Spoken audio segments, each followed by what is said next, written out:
원래는 19장 1절부터 좀 이렇게 다 봐야 되는데 관계상, 시간 관계상 결론 부분만 좀 읽었어요. 그 소돔과 고모라 이야기는 거의 다 아세요. 뭐 다윗 골리앗 이야기처럼 유명하죠.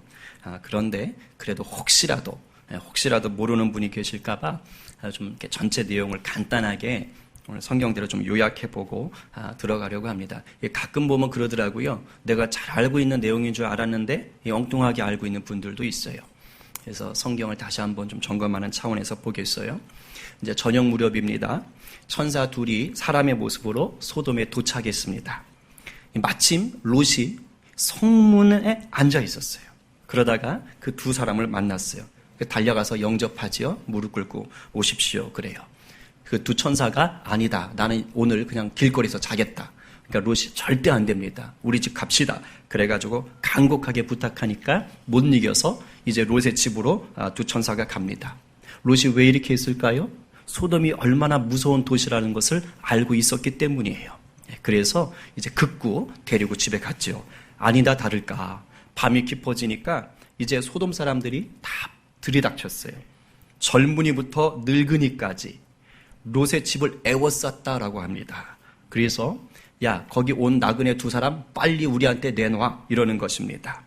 우리가 오늘 읽은 개역개정은 소돔의 백성이라고 되어 있지만 다른 번역본을 보면 소돔의 남자들이라고 되어 있어요. 그래서 많은 학자들은 남자들이다라고 얘기합니다. 근데 이 사람들이 와서 무엇을 요구하느냐? 나그네를 요구하는데 이유가 뭐냐? 우리가 그 두 명의 나그네와 상관하겠다. 서로 관계하다는 뜻인데 풀어서 말하면 동성에게 성폭행하겠다 이 말입니다. 아주 끔찍한 말이지요. 롯이 그 말을 듣고 그러면 안 됩니다. 그건 악한 행동입니다. 라고 만류해요. 근데 그 다음에 하는 행동이 이해할 수 없어요. 롯이 그렇게 해놓고 두 나그네를 내보내는 대신에 어떻게 하냐면 이것 보세요. 제 딸이 결혼을 안 했어요. 남자를 몰라요. 이 딸들을 줄게요. 당신들 눈에 좋은 대로 마음 놓고 즐기세요. 이렇게 말을 하는 것입니다. 그런데 사람들이 그걸 듣고 좋아하질 않아요. 오히려 막 화를 내는 거예요. 그러면서 나그네 살해하는 주제에 감히 본토 원주민인 우리한테 네가 가르치려고 해? 네가 재판정이 되려고 해? 기분 나빠. 너부터 좀 혼나봐라. 해서 막 이제 들이닥치는 것입니다. 이제 그때 두 천사가 롯을 빨리 집으로 들여요. 그리고 이제 그 수많은 남자애들을 눈을 다 가려놓습니다. 어둡게 해서 이제 입구를 못 찾게 하지요. 이제 이러고 나서 두 천사가 롯에게 말하는 거예요. 가족들 있으면 빨리 데리고 성 밖으로 피난하거라. 그래서 롯이 그 말을 듣고 이제 딸 둘하고 이제 사위 될 사람들한테 가서 얘기하는 거예요. 빨리 가란다. 천사가 가란다. 도망가자. 그랬더니 이 사위 두 사람이 어떻게 합니까? 개무시합니다. 농담으로 여겼더라. 노인네가 망령 났네. 이렇게 생각한 것입니다. 그리고 이제 동틀 때까지 있는 거예요. 그러니까 밤에 도착해서. 그렇죠? 근데 천사들이 그러니까 빨리 가라는 거예요. 이제 아침이 되면 심판이 이루어지니까. 근데 롯이 계속 뭉구적거리며 지체합니다. 이게 보다 못한 천사 둘이요. 안 되겠다 싶어가지고 롯과 롯의 아내와 두 딸의 손을 붙잡고 아예 성 밖으로 끌고 가버립니다. 성경에는 하나님이 그들을 살리기 위한 자비를 베풀었다라고 얘기하는 거예요. 그러면서 천사가 그러는 거예요. 오늘 읽었지요? 빨리 산으로 도망가라. 빨리 산으로 도망가라. 근데 도망가면서 절대 뒤돌아보지 마라. 그리고 마을에 머물지도 들에도 머물지도 마라. 곧장 가라. 근데 롯이 변명을 해요. 나 무서워요. 가다가 재앙 만나면 어떡해요. 산까지 못 갈 것 같아요. 그러면서 요 가까운 데 조그만 성읍이 있으니까 그리로 가게 해주세요. 그래서 천사들이 또 그걸 들어줘요. 알았다. 네가 갈 때까지는 내가 멸망을 못 시킨다. 그래서 롯이 이제 소알이라는 그 성읍에 딱 들어갔을 때 비로소 이제 심판이 시작이 됩니다. 하늘에서 하나님께서 유황과 불을 아주 비처럼 이제 소돔과 고모라에 쏟아 붓는 거예요. 사람만 죽은 게 아닙니다. 그 사람에서, 그 마을에서, 그 땅에서 태어난 모든 것이 다 죽었어요. 완전히 초토화되었습니다. 그런데 안타깝게 롯의 아내는 그 가까운 거리를 가는데도 불구하고 뒤를 돌아다보고 소금 기둥이 되고 말았지요. 그리고 다음날 아침에 그 시각에 이제 아브라함은 뭐 하는 거예요? 어저께 하나님 만났던 그 자리에 한번 와본 거예요. 그런 생각이 있었을 것 같아요. 혹시 의인 10명이 있었을까? 이런 마음이 있었는지 모르겠어요. 그래서 왔어요. 왔는데 보이는 건 뭐밖에 없어요? 연기밖에 없어요. 온기가마처럼 몽글몽글 올라오는 연기밖에 없는 거예요. 그렇게 화려하고 그렇게 잘 살던 그 도시가 쑥대밭이 된 거예요. 하루아침에 없어져 버린 것입니다.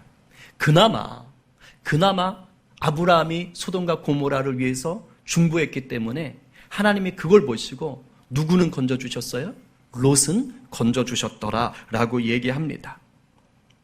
의인 10명이 없어서 망할 수밖에 없었어요. 다 죽을 수밖에 없었어요. 그래도 롯 한 명은 하나님을 믿던 자였기 때문에 그나마 의인 축에 좀 들어갔기 때문에 하나님이 아브라함을 보셔서 그 롯을 구원해 주셨다. 이 얘기입니다. 자, 오늘 제가 좀 보고 싶은 건 이거예요. 그렇다면 왜 하나님이 소돔을 심판하셔야 했을까요? 왜 하나님이 그 소돔 땅을 그렇게 끔찍하게 생명을 하나도 남기지 않고 갈아엎으셔야 했을까요? 우리가 지난 시간에 봤지만 성경엔 이렇게 얘기되어 있어요. 소돔과 고모라의 부르짖음이 크고 죄악이 심히 무거웠다 이렇게 되어 있어요. 그러면 부르짖음이 크고 죄악이 심히 무거웠다라는 것은 뭘까요?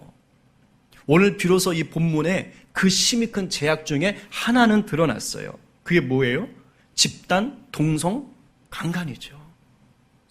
이게 그냥 그들의 문화였던 것입니다. 그야말로 아주 극심한 음란함이 넘쳤던 곳이에요. 근데 여러분, 원래 이 시대 문화는 어떤 거냐? 나그네가 오잖아요. 그러면 환대하는 거예요. 잘 대접해야 돼요. 그게 문화입니다. 근데 소돔 땅은 어땠어요? 그런 게 없었던 거예요. 나그네가 왔는데도 불구하고 롯만 그를 이렇게 섬길 줄 알았지 나머지 사람들은 다 뭐 했어요? 그 나그네를 자기들 욕정의 놀이개감으로 삼으려고 했던 것입니다. 오늘 본문에 드러나는 것은 이 성적인 음란함이에요. 근데 여러분, 우리가 좀 더 봐야 되는 게 소돔은 이런 악만이 있었던 게 아니에요. 성적으로만 타락했던 것이 아닙니다. 더 심했어요. 성경의 다른 곳을 보니까 소돔과 고모라의 죄악에 대해서 직간접적으로 얘기하는 곳이 있어요. 우리 두 군데만 볼게요. 예레미야서 23장 14절입니다. 한번 같이 한번 읽어봅시다. 자, 시작. 내가 예루살렘 선지자들 가운데도 가증한 일을 보았나니 그들은 간음을 행하며 거짓을 말하며 악을 행하는 자의 손을 강하게 하여 사람으로 그 악에서 돌이킴이 없게 하였은즉 그들은 다 내 앞에서 소돔과 다름이 없고 그 주민은 고모라와 다름이 없느니라. 네, 잠깐 띄워두세요. 지금 하나님이요, 예루살렘 선지자들이 행했던 죄에 대해서 고발하고 열거하시는 장면이에요. 그게 뭡니까? 간음했다, 거짓말했다, 악을 더욱 부추겼다. 이게 이제 죄악입니다. 근데 이 죄들이 어디에 있던 죄하고 똑같다? 소돔과 고모라에 있던 죄하고 똑같더라, 이 말인 거예요. 그러니까 우리가 이걸 통해서 소돔과 고모라가 저런 죄를 지었구나라는 것을 알 수가 있는 거지요. 그리고 에스겔서 16장 49절에 또 나옵니다. 우리 쉬운 성경으로 한번 읽어보겠습니다. 자, 시작. 내 아우 소돔의 죄는 다음과 같다. 소돔과 그의 딸들은 거만하였다. 많이 먹어서 살찌고 평안했지만 다른 사람들에 대해선 무관심했다. 가난하고 어려운 사람들을 돕지 않았다. 자, 무슨 말입니까? 자, 소돔은 살기 좋은 땅이었다는 거예요. 그러니까 롯이 소돔을 딱 선택하고 간 거 아닙니까? 그러니까 소돔에서는요, 정말 많은 사람들이 어떻게 살았어요? 잘 먹고 잘 살았어요. 요즘 세대가 꿈꾸는 거예요. 그런데 그거 아세요? 그 어디라도요, 100% 모두 잘 먹고 잘 살 수 있는 곳은 없습니다. 없어요. 사회주의가 그거 해보려고 했다가 다 망한 거 아니에요? 안 돼요. 그 좋다는 자본주의, 민주주의도 그거 안 돼요. 그러니까 소돔에도 누가 있었던 겁니까? 가난하고 어려운 사람들이 있었던 거예요. 그런데 대다수의 부유한 사람들, 잘 먹고 잘 사는 사람들이 어떻게 했어요? 그 가난한 자들, 사회적인 약자들에게 무관심했다, 이 말입니다. 하나님 이거 굉장히 싫어하세요. 그들을 안 도와준 거예요. 자기들만 잘 먹고 잘 사는 일에 골몰했던 겁니다. 그래도 되는 줄 알았던 거예요. 그래야 하는 줄 알았던 거예요. 이걸 하나님이 뭐라 그래요? 거만했다라고 하는 거예요. 만몬주의에 빠진 거예요. 자, 이게 소돔의 죄악들입니다. 부유한 도시였고요. 문명의 혜택이 많은 곳이었어요. 그러나 철저히 이기적인 쾌락이 지배하던 땅이었습니다. 약자들을 돌아보지 않고 무정하고 매정한 곳이었어요. 이런 문화에서 자연스럽게 발달한 것이 바로 뭔지 아세요? 쾌락이고 음란함이에요. 이런 문화는 이렇게 발달할 수밖에 없어요. 결국 하나님 귀에 소돔과 고모라의 부르짖음이 컸다라고 얘기했던 것은 뭘까요? 이 땅에 고통당하는 약자들의 부르짖음이었던 것입니다. 불법과 음란함의 피해를 당해야 했던 그런 약자들의 한과 피눈물이 부르짖었던 거예요. 그게 하나님께 딱 들렸던 것입니다. 우리 하나님은 공의와 정의의 하나님이기 때문에 이런 걸 가만히 두고 보실 수가 없어요. 심판하셔야 돼요. 그래야지만이 하나님의 하나님다움이 세워지는 것입니다. 근데 하나님이 그럼에도 불구하고 기회를 주실 때가 있어요. 그게 뭐냐? 하나님의 마음을 잘 아는 소금 같은 의인들이 있을 때예요. 그래서 하나님이 그 의인을 찾았던 겁니다. 그 부패한 땅을 바꿀 수 있을 정도의 최소 인원의 의인만 몇 명 있어도 하나님은 뭐예요? 심판을 연기하시는 거예요. 그리고 기다려주시는 것입니다. 왜일까요? 하나님의 공의와 정의 바로 맞은편에는 뭐가 있는 줄 아세요? 자비와 사랑이 있기 때문에. 그러니까 하나님이 어떻게든지 기다려주고 싶은 거예요. 우리 지난주에 봤잖아요.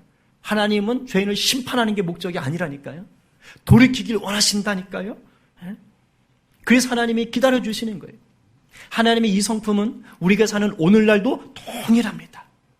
자, 그럼 이제 그 소돔에서 오늘 우리를 보자는 거예요. 오늘 우리가 살고 있는 이 세대는 어떻습니까? 여러분들이 생각하실 때 우리가 사는 이 세대가 성경에 나오는 소돔과 고모라하고 비교해서 더 좋은 것 같으세요? 아니면 비슷해요? 아니면 더 나쁜 것 같으세요? 어떤 것 같으세요? 제가 아무리 좋게 봐도, 아무리 이 세대의 점수를 많이 줘도요, 소돔과 고모라보다 더 좋다고 자신할 수가 없어요. 비슷하면 비슷했지, 아니 더하면 더했지, 오늘날 우리가 사는 이 세대가 소돔과 고모라보다 자랑할 것이 없더라 이 말이에요. 어떠세요 여러분? 돈이면 다 된다는 생각이요, 이제는 불신자들 뿐만 아니라 신앙인들의 머릿속에까지 정말 깊이 파고들었어요. 깊이 파고들었어요. 돈을 위해서라면 친구가 뭐예요? 막 가족도 아무렇지 않게 자기 희생제물로 삼아버려요. 오늘날 이 시대라고요. 소돔 잘 먹고 잘 사는 데만 골몰했다 그랬지요? 자기 배불리는 데만 골몰했다 그랬지요? 요즘 시대 어때요? 제가 놀랐어요. 세상에 눈썹 하나 가꾸고 손톱 하나 가꾸는데요, 수십만 원, 수백만 원 한대요. 자기를 위해서는 그거 투자하는 것을 아끼지 않아요. 네, 깜짝 놀랐네요. 반려동물에게 세상에 집 한 채 만들어주는데 그게 5천만 원이래. 어휴, 놀이터도 있대.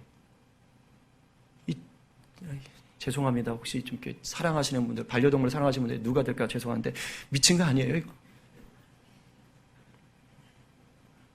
자기가 좋아하는 반려동물에게는 수백만 원, 수천만 원을 아낌없이 써요. 그럴 수 있다고 칩시다.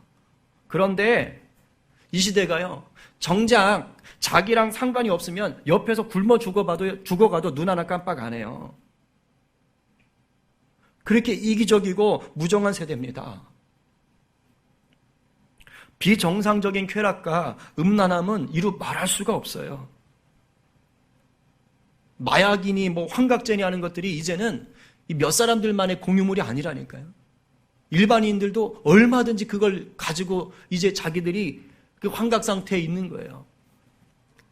제가 기도 동역자 모임에 한번 갔는데 그 목사님 한 분이 소위 말하는 그 문제 아이들, 비행 청소년 아이들 데리고 사시는 거예요. 자기가 법적으로 허가를 받고. 근데 그 16살 아이예요. 그 아이의 멀쩡하게 생겼대요. 근데 그 아이가 물뽕 이런 거 있잖아요. 이게 중독되어 있는 거예요. 그래가지고 그걸 해놓고 그냥 거리를 걸어간대요. 그러면 막 수박이 시비를 건대요. 네, 과일집을 점에 수박이 야임하고 욕을 한대요. 그럼 얘가 완전 이게 지금 이게 환각 상태에 있어가지고요, 수박하고 싸운대네요, 길에서. 그래가지고 과일 가게를 난장판을 만들어 온답니다. 근데 걔는 정말 진짜로 그게 들리고 보인답니다. 이게 요즘 아이들이 그러고 있는 거예요. 우리 아이들은 안 그러죠? 제정신인 것 같아요. 지금 이게 멀리 있는 일들이 아닙니다. 요즘은 이제 동성애를 죄라고 말하면 오히려 그렇게 말하는 사람을 죄인 취급합니다. 이런 시대가 되어버렸어요.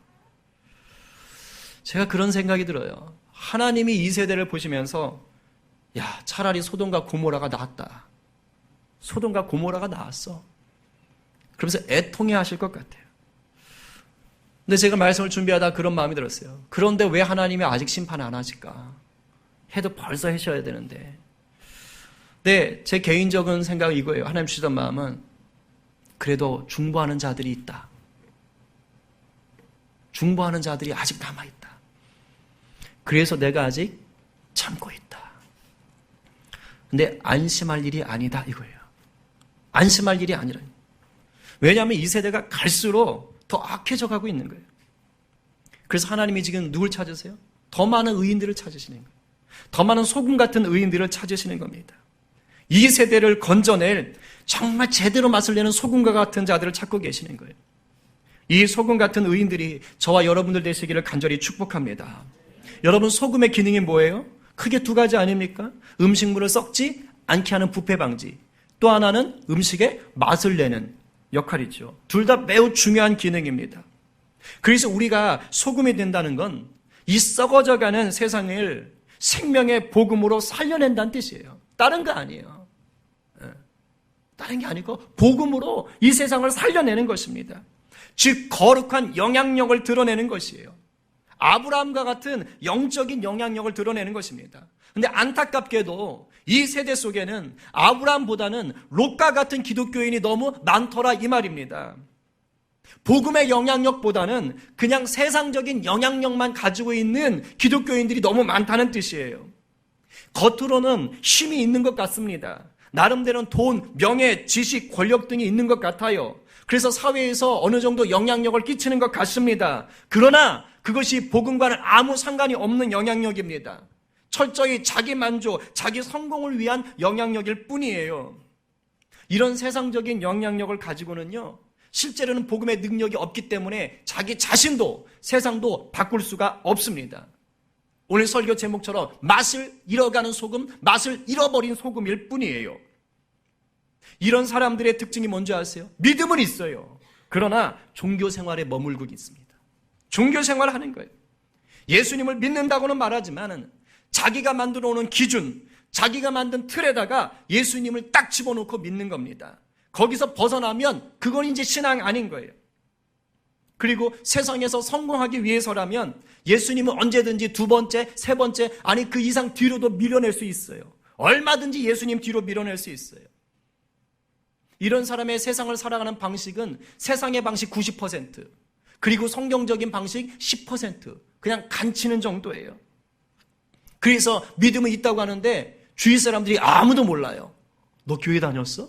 다 놀랄 정도예요. 여러분, 오늘 본문에 나오는 롯이 그런 사람이에요. 맛을 잃은 소금과 같은 자라고요. 롯은요, 소돔 땅에서는 나름 영향력이 있던 자였습니다. 뭘 보고 알 수 있냐고요? 1절에 나옵니다. 1절에 이렇게 써 있죠. 롯이 소돔 성문에 앉아 있다가, 이건 문화적인 배경이 없으면 여러분들 이해할 수 없어요. 그냥 넘어갈 수밖에 없어요. 그런데 이 시대에요, 그 성문에 앉아 있을 수 있는 사람은 아무나 앉는 게 아닙니다. 그 마을에, 그 도시의 유지나 권세자들만이 앉을 수가 있었어요. 그러니까 롯이 지금 이 소돔 성문에 딱 앉아 있었다라는 것은 뭐냐? 힘 있는 자였다라는 거예요. 세력이 어느 정도 있었다라는 것입니다. 그럴 만도 하지요. 롯은 이사 오기 전에 이미 부자였어요. 근데 소돔 땅에 와서 뭐 한 거예요? 더 불을 불린 겁니다. 더 부자가 된 거예요. 그리고 소돔 땅 지금 멸망했었잖아요. 그거를 아브라함이 싸우러 가가지고 다시 다 구해준 거잖아요. 그러니 소돔 왕이 지금 롯이 아브라함의 조카인 걸 알거든요. 제가 볼 때는 모르긴 몰라도 아마 특별 대우 해줬을 거예요. 어느 정도는 인정해줬을 거예요. 사람들한테 이 사람 함부로 대하면 안 된다, 이런 식으로 얘기했었을 것입니다. 여하튼 지금 롯은 그 성문 앞에 앉을 수 있는 권세가 있는 자예요. 자, 봅시다. 이 정도 사회적인 영향력이 있고 지위가 있었다면, 하나님의 사람이었다면 롯이 그곳에서 어떻게 살았어야 될까요? 하나님의 사람답게 복음을 증거하며 살았어야 되는 거 아닐까요? 그동안 아브라함한테 보고 배운 게 있으니까 소돔 땅을 하나님의 나라로 만들기 위해서 힘을 좀 써야 되는 거 아닙니까? 그런데 롯은 전혀 그렇게 하지 못했습니다. 왜요? 롯에게는 그럴 만한 복음의 능력이 없었어요. 소돔 사람들이 롯의 집을 에워쌌을 때 롯이 뭐라고 말해요? 그런 행동은 악하다라고 얘기합니다. 롯은 적어도 뭐는 알고 있어요? 하나님이 기뻐하시는 윤리적 기준이 뭔지는 알고 있어요. 지식적으로 알고 있다고요. 그런데 그건 악한 거야 라고 얘기했을 때 그 말을 듣고요, 거기에 있던 수많은 소돔의 남자들이 회개한 사람 한 명도 없어요. 집으로 돌아간 사람 한 명도 없습니다. 평소 성문에 앉아 있을 정도로 사회적인 영향력이 있었지만 그 영향력은 복음과 아무런 상관이 없는 그저 세속적인, 세상적인 것이었던 것이죠. 그렇습니다. 롯은 이미 소돔 문화에 깊이 물들어 있었던 거예요. 뭘 보고 알 수 있냐고요? 두 천사 그 나그네를 내주기 대신에 자기 딸을 내주는 거를 통해서 알 수 있어요. 즐기라 그러잖아요. 당신들 눈에 좋은 대로 즐기세요. 그 사람들의 욕정을 위해서 두 딸을 내어주는 것이 여러분들이 볼 때는 거룩한 희생으로 보이세요? 예수님이 우리 죄를 위해서 십자가에 달린 것 같은 희생으로 보이세요? 아니지요. 말도 안 되지요.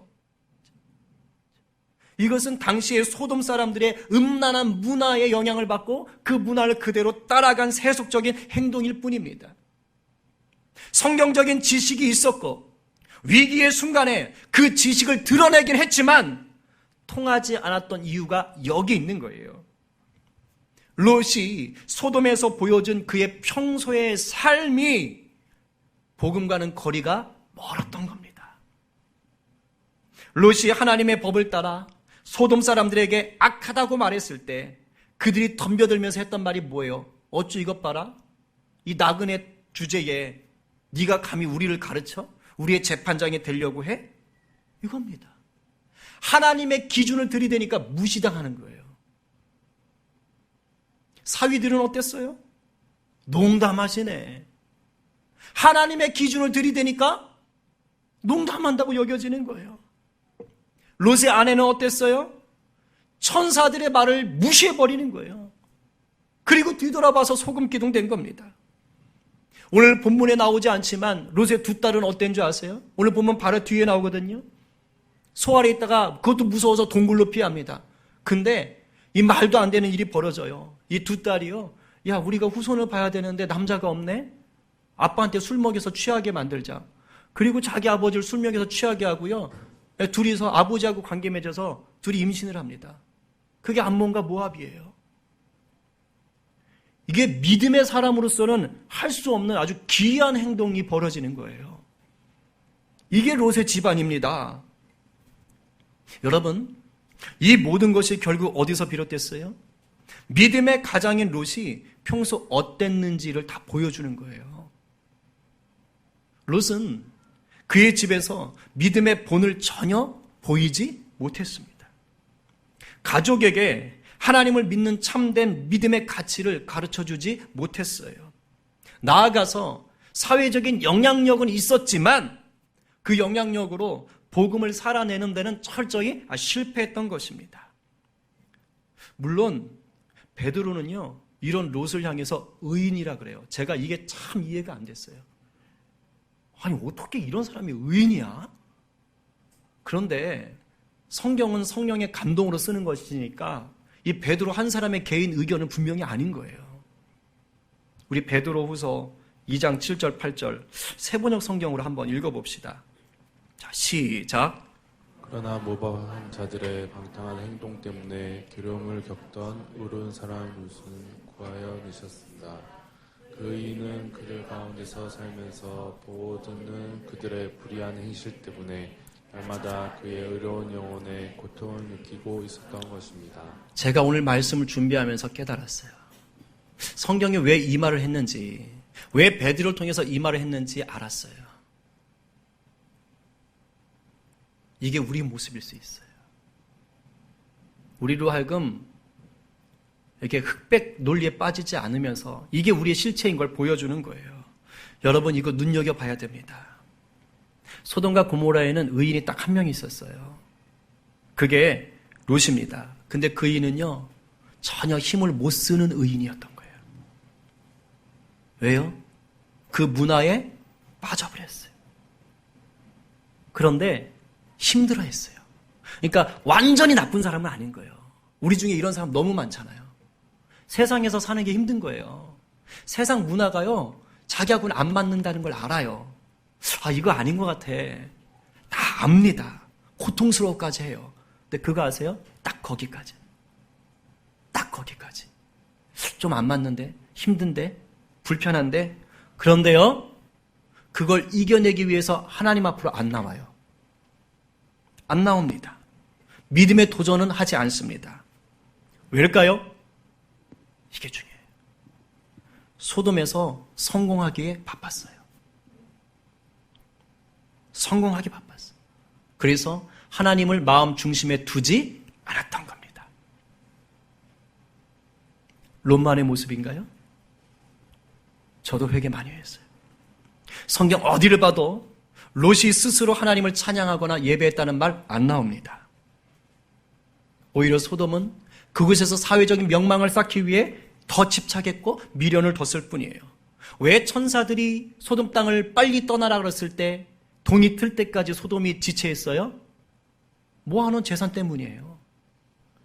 소돔에서 이룩한 자기의 명망 때문인 겁니다. 거기에 미련이 남았던 거예요. 왜 롯의 아내가 천사들의 말을 무시하면서까지 그 짧은 거리인데도 뒤돌아봤을까요?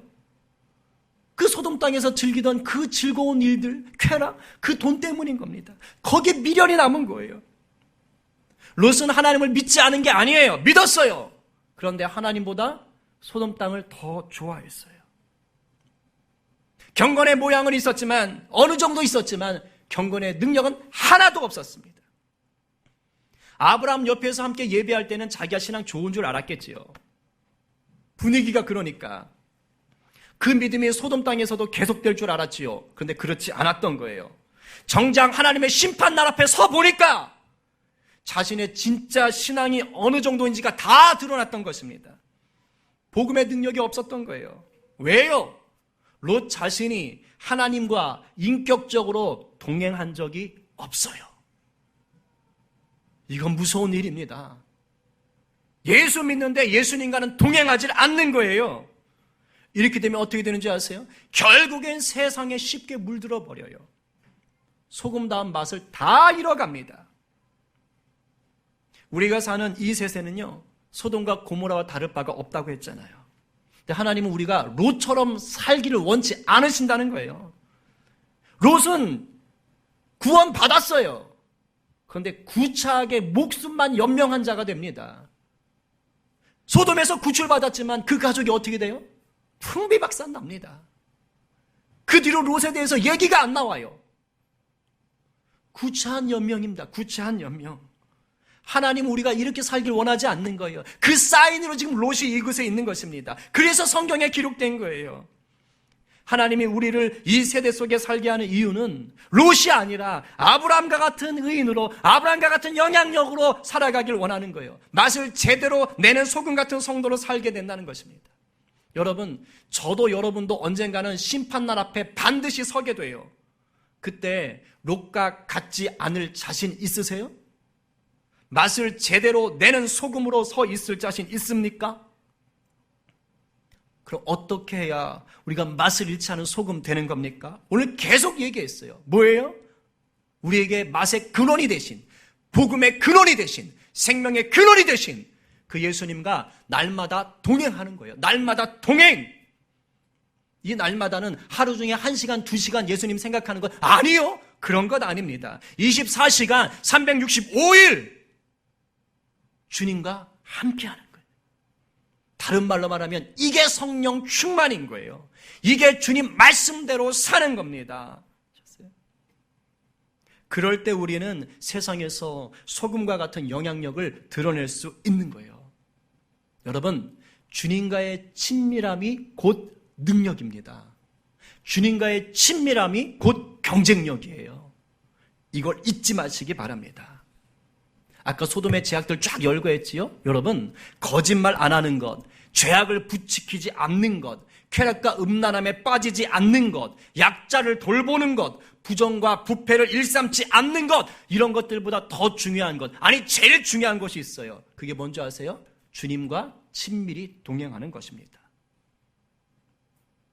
그럴 때 진짜 소금의 맛을 내는 능력이 우리 삶에서 드러나기 때문이에요. 이제 정리해요.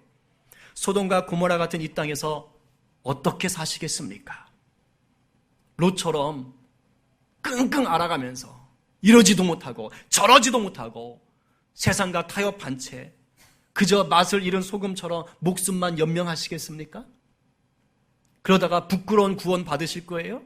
아니면 주님과 날마다 친밀함을 누리시며 강력한 복음의 능력을 누리고 나누는 맛 좋은 소금이 되시겠습니까?